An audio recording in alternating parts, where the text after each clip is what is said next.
Hello दोस्तों, आशा करती हूँ कि आप सब बहुत मज़े में हैं, बहुत अच्छे हैं। आज मैंने एक इंटरव्यू दी है। एक ऐप से इंटरव्यू वीडियो कॉल आया था। एक लड़की था जो खुद अपना वीडियो को ऑफ करके रखा था। बात यह है कि क्या मुझे उस ऐप का नाम बोलना चाहिए? शायद नहीं, क्योंकि उस ऐप को बदनाम करना मेरा मकसद नहीं है।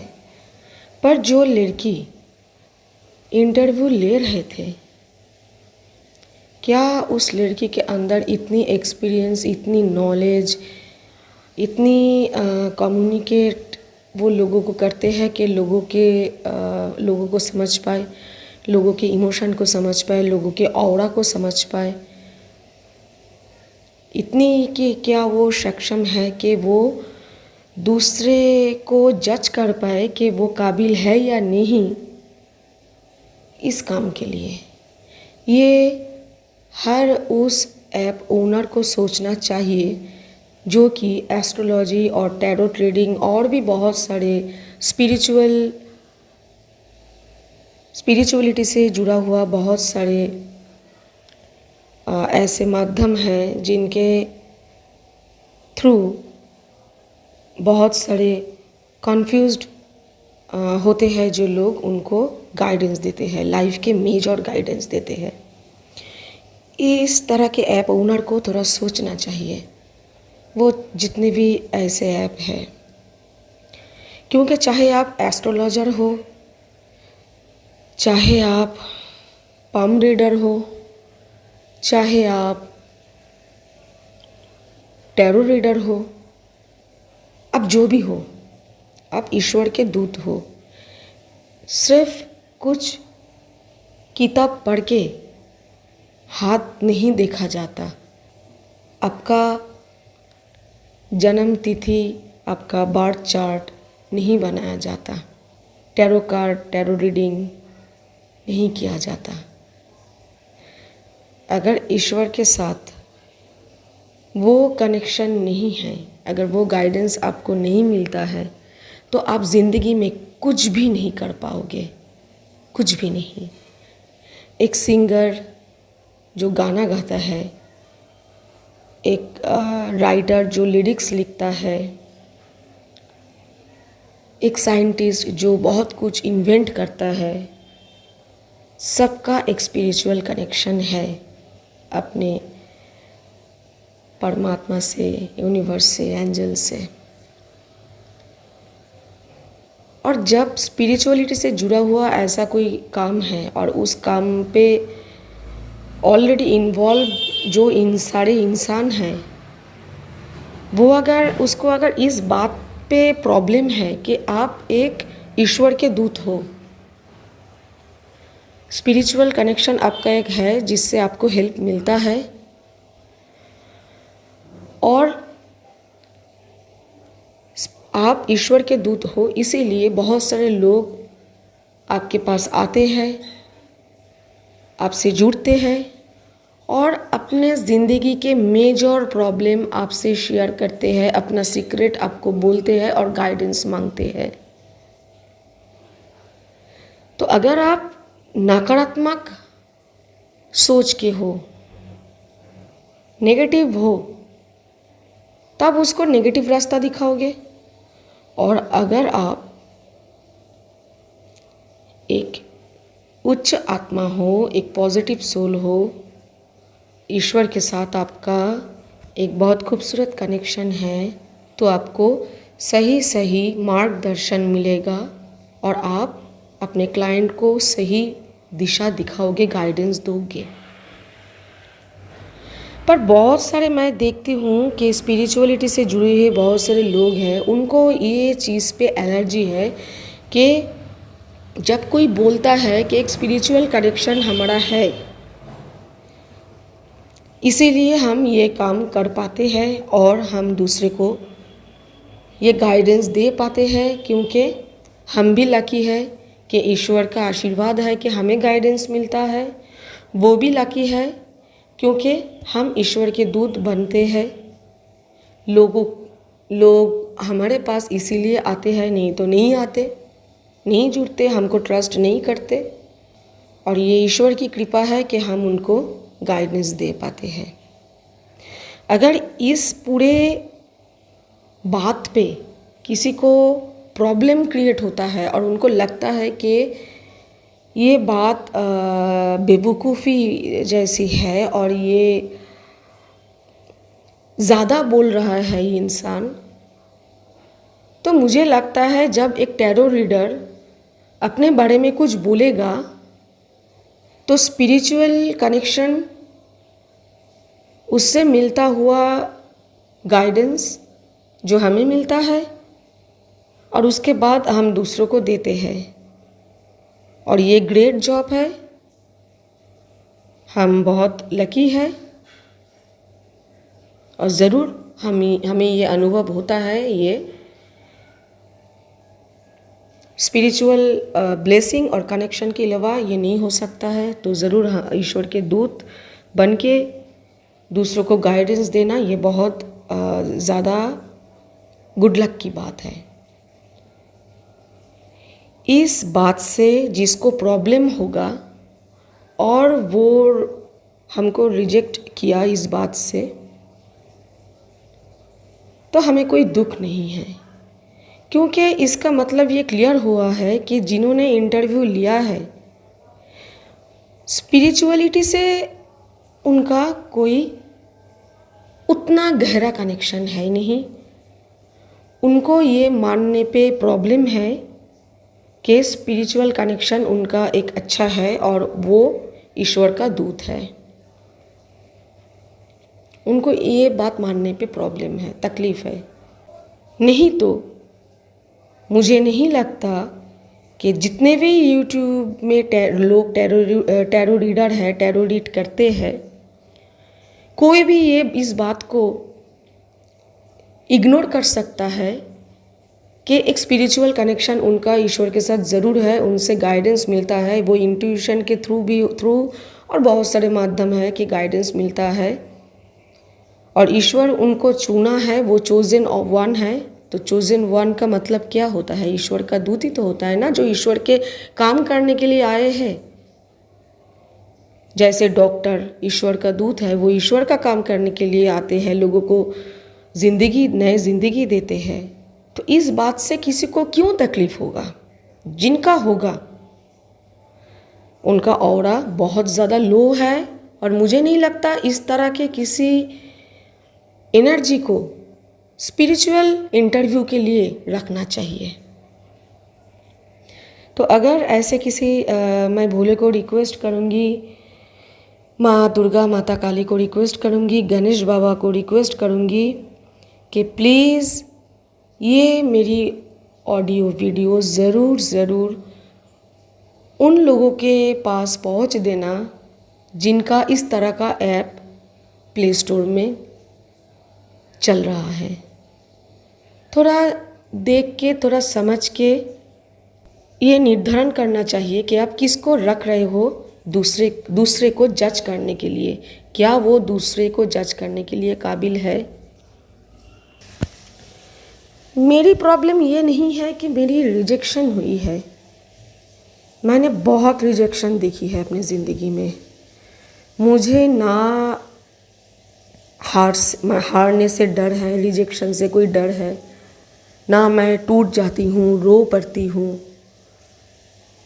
और नहीं जब मुझे किसी चीज़ पे सक्सेस मिलता है तो मुझे बहुत ज़्यादा खुशियाँ होती है। नहीं होती है खुशियाँ, बिल्कुल नहीं होती है।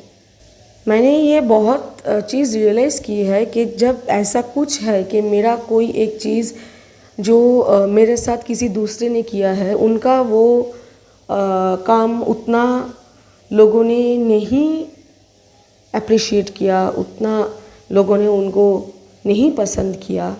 वो उम्र में, एज में मेरे से बहुत ज़्यादा छोटी है, बहुत वो प्रेजेंटेबल है, एडुकेटेड भी है, मेरे से कई ज़्यादा वो काबिल है, पर मेरा काम बहुत ज़्यादा लोगों ने अप्रिशिएट किया, बहुत प्यार दिखाया, मुझे तब भी कोई खुशियाँ नहीं होती थी, और ना ही मैं ये देखने के लिए जाती थी कि अच्छा मेरा काम जो है ये चल रहा है, इसका कितना व्यू हुआ, कितना लाइक पड़ा। मैं कभी भी नहीं देखने जाती थी। काम किया, ख़त्म, बस हो गया। उस काम से मेरा उतना अभी कोई मोह नहीं है कि उसका कितना व्यू हुआ, कितना उस पर लाइक पड़ा। जब कोई बोलता है पता है ये हुआ था, वो हुआ था, ये तुमको पता है, मैं बोलती थी हाँ ठीक है, मैंने सुना आपके मुंह से, बस हो चुका। मुझे वो खुशियाँ महसूस होती नहीं थी। अभी भी आप लोग अगर देखोगे मेरे टैरो रीडिंग पे, दूसरों के देखो चैनल पे कितना लाइक पड़ते हैं, कितना कमेंट पड़ते हैं, कितना व्यू होते हैं। मेरा भी बहुत हो रहा था व्यू। अचानक से बहुत सारे ऐसे एनर्जी मेरे चैनल के साथ जुड़ गए। शायद मैं उनको राज नहीं आती हूँ, पसंद नहीं होता है तो ठीक है, कोई बात नहीं। फिर भी मेरे को जब भी टाइम मिलता है मैं आती हूँ रीडिंग के लिए, और जब करती हूँ मुझे बहुत आनंद मिलता है, बहुत दिल से करती हूँ। ठीक है, जब ईश्वर का मर्ज़ी होगा, इच्छा होगा, वो मुझे गिफ्ट देंगे, वो ज़रूर मुझे वो रिज़ल्ट देंगे। अगर किसी कारण, चाहे वो कारण जो भी हो, कोई भी हो, कुछ चीज़ मेरा अटक रहा है, रोक रहा है, तो ओके, इट्स ओके। ईश्वर के हाथों पे सब कुछ है, वो सब कुछ देख रहा है, वो सब सुन रहा है। ठीक है, कोई बात नहीं। मैं ऐसे ही हूँ हमेशा के लिए। नहीं है मेरे अंदर वो जलन, वो ईर्ष्या नहीं है।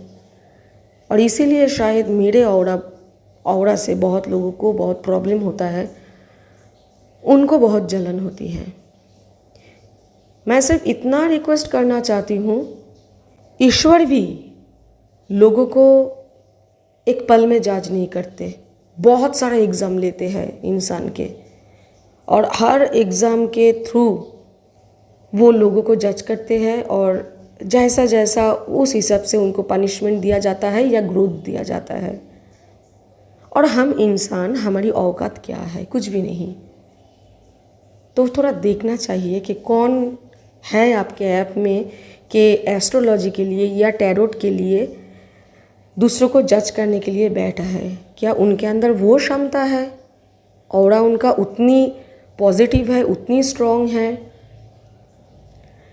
यही कारण है कि बहुत सारे जो है ना, हमारे जो एजुकेशन सिस्टम है, उधर जो स्कूल में टीचर पढ़ा रहे हैं, बहुत सालों से ऐसे ही हुआ है कि अपने पसंद का लोगों को रखा है, अपने पसंद के टीचर पढ़ा रहा है। मेरे इंग्लिश क्यों कमज़ोर है? क्योंकि जब मैं छोटी थी, मैं स्कूल में थी,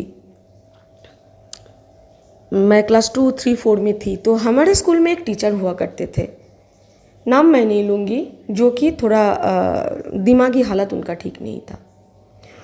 वो क्लास में रोज़ आते थे पर बिल्कुल नहीं पढ़ाते थे, एक भी दिन नहीं पढ़ाते थे, और ना ही हमारा फाइनल एग्ज़ाम पे वो इंग्लिश का कुछ भी एग्ज़ाम होता था। क्योंकि वो टीचर शायद हेड मिस्ट्रेस का कोई अपना होगा, शायद नहीं होगा, हमने ऐसा सुना था, पर सुना था, हम श्योर नहीं हैं।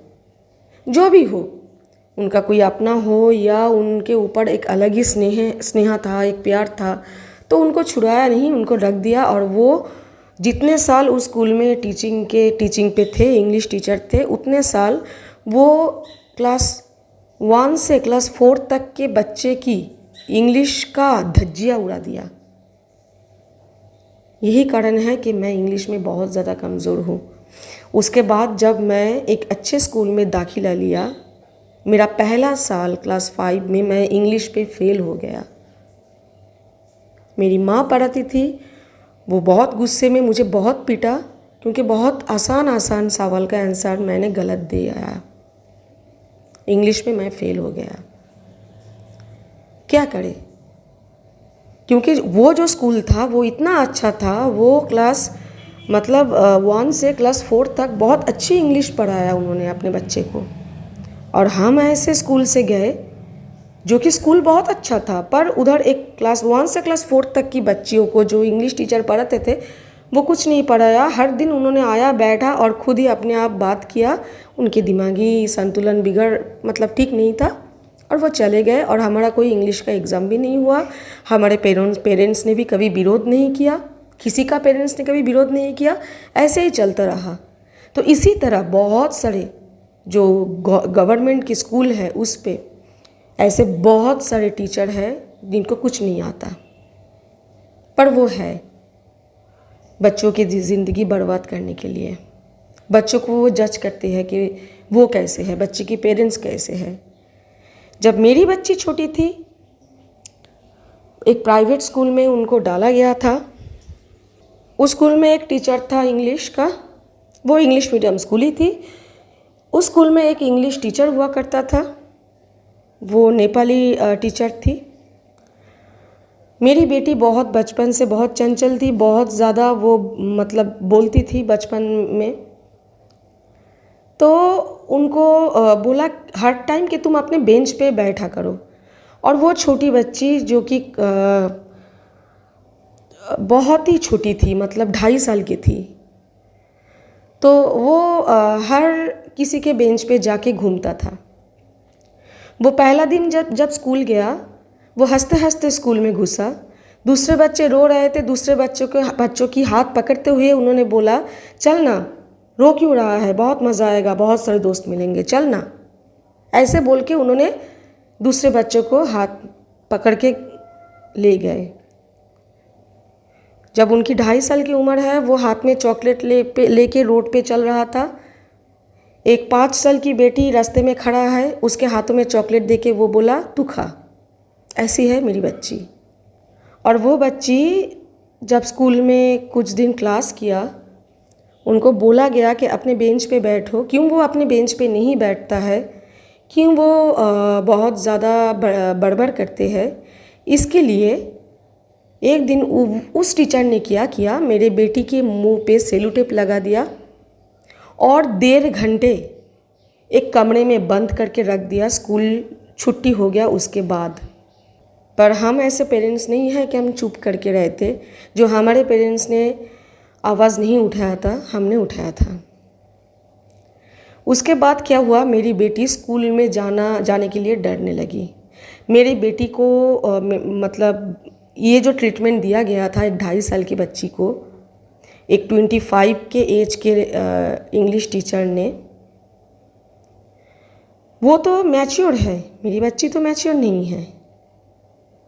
इससे मेरी बच्ची की दिमागी संतुलन बिगड़ सकता था। उसके बाद वो स्कूल जाने के लिए डरने लगा, रोने लगा, बोलने लगा मैं स्कूल नहीं जाऊंगी। जो बच्ची स्कूल जाने के लिए रोता था वो बोल रहा है मैं स्कूल नहीं जाऊंगी। तो हमें मालूम था कि ये ऐसा क्यों कर रहा है। हमने उस स्कूल टीचर से मिला, बात किए, उनको ये एहसास दिलाया कि ये सही नहीं है। अगर उनकी कोई हरकतें आपको क्लास लेने में डिस्टर्ब कर रहा है और आप प्यार से समझा रहे हो, वो नहीं समझ रहा है, तो आप एक गार्जियन मीटिंग कर लो, हमको बुला के हमको बोलो, हम कोशिश करेंगे ना, पेरेंट्स है उसके। ठीक है, उसके बाद वो टीचर समझा, ये अच्छी बात है। पर जो ट्रीटमेंट उन्होंने मेरे बेटी को दिया था, उसके कारण मेरे बेटी के उस टाइम मेरे बेटी के ऊपर बहुत बुरा इफ़ेक्ट पड़ सकता था, बहुत ज़्यादा। वो बच्ची है ना, तो बहुत ज़्यादा देर तक उसका क्या होता है ना, वो इम्प्रेशन नहीं रहता। छोटी बच्ची है, दिमाग से उतना सोचता नहीं है, सरल है, तो भूल जाते हैं, माफ़ कर देते हैं।